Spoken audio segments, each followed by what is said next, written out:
Hey guys, welcome to the video. Welcome to my basement. Lately my videos have been all about the Baja bug and what I've been doing on it.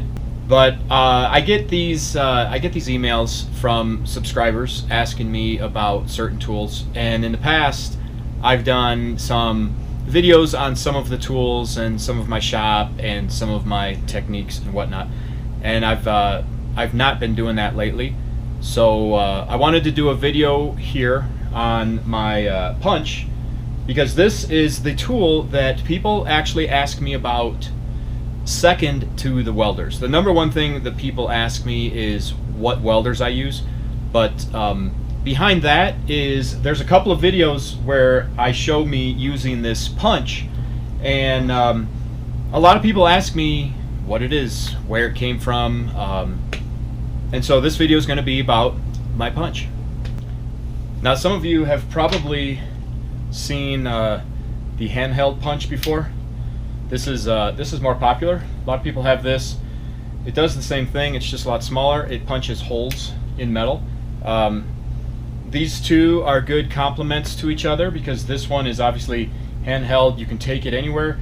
This one has a nice throat gauge on it, so you can set the throat for to keep it consistent if you're doing aluminum panels or whatnot. However, this is its big brother. It's made by Roper Whitney, the same company. I bought this a long time ago, at least 20 years ago. It's going to be with me forever. I'll pass it down to somebody when I die because it will certainly outlast me. It's an industrial unit. I've got 1, 2, 3, 4, 5. I've got 6 dies for it of different diameters, mainly between like a 1/16 and 1/8. I think I've got a 5/16. I've got another size in between there, and then I do have a 1/2 inch for softer, thinner materials. However, I want to show you the real power of this punch. This punch, as you get more tools, better tools, as you build on your tool collection, what these tools do is they enable you to do a better job, because typically better tools will be more accurate and faster. So if I take a piece of metal and I lay out 4 holes, I can always go over to my drill press and drill these 4 holes. However, with this punch, I can do those 4 holes a lot faster and a lot more accurately. And then on top of that, I can reproduce it. So there's a lot of benefits to using this punch. You can take a piece of metal like this one. This is 1/8 inch thick. You just take the piece of metal, put it in there, pull the handle, and you've got yourself a hole. Okay, that's great. But here's where the real power of this lies. So with this punch, you can take your piece of metal, you can lay out your marks. I'm not actually measuring anything here, I'm just showing you guys. Alright, so I've got my 4 points where I want to make 4 holes. Now you take it over here, I've got a center punch.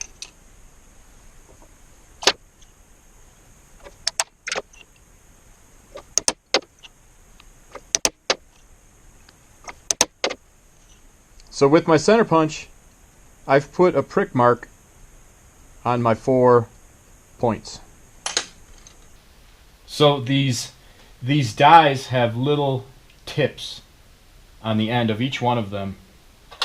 So you can position this in there, and when the punch comes down, you can nestle it within that little punch mark that you made, and then that thing is locked in, dead accurate.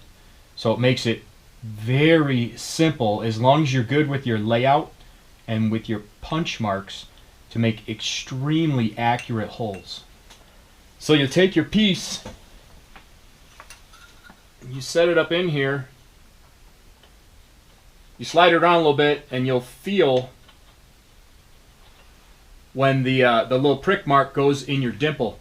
Once it does, All you gotta do is pull it through. Do that to each one.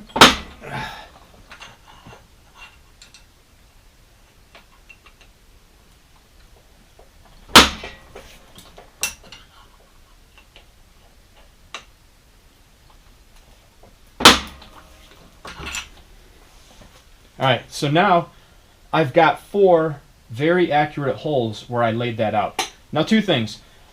Number 1, since I've only got so many dies and I don't want to buy a ton of them because they're like 60 bucks a piece, what I do a lot of times is I just use this as my pilot hole. So like a lot of my shock absorber mounting points are 1/2-inch holes.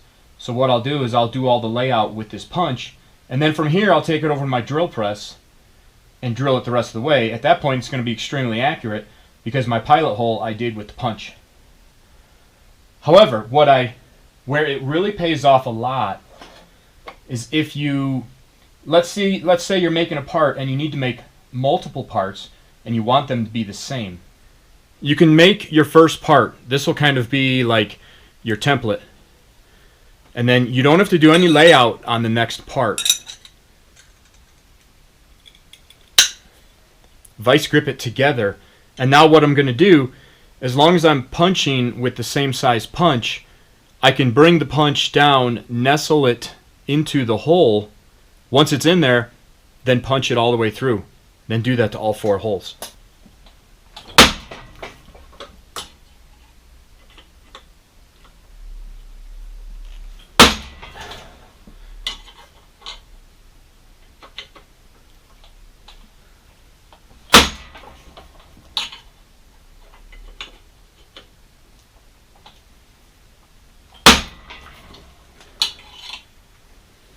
Now if you look, all 4 of those holes, they're perfect. They're exactly where the first 4 holes were. They're absolutely perfect. You know, sometimes I've got to make 4, 8, multiple pieces of the same. So what I'll do is I'll just make one as a template, and then I'll just cut out the sizes that I need and do exactly what I just did and punch it. It's such a good way to replicate parts that this tool, I don't give it the credit that it deserves. This tool is probably in my top 5, and it's funny because when I bought it, I didn't realize how much I was going to like it. It actually took me years and years before I realized how helpful this tool was.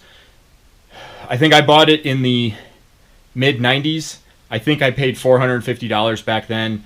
I got it from a local industrial tool supplier. I don't, to be honest with you, I don't know exactly where you could buy it now, but if you do a internet search for this Roper Whitney Pexto, this is model 17. I'm sure that they probably still make this exact model. They've probably been making this for a long time. It's probably more than 450 bucks at this point, but it is one of those tools that if you take care of it and don't leave it in the harsh weather or anything like that, it will outlast you.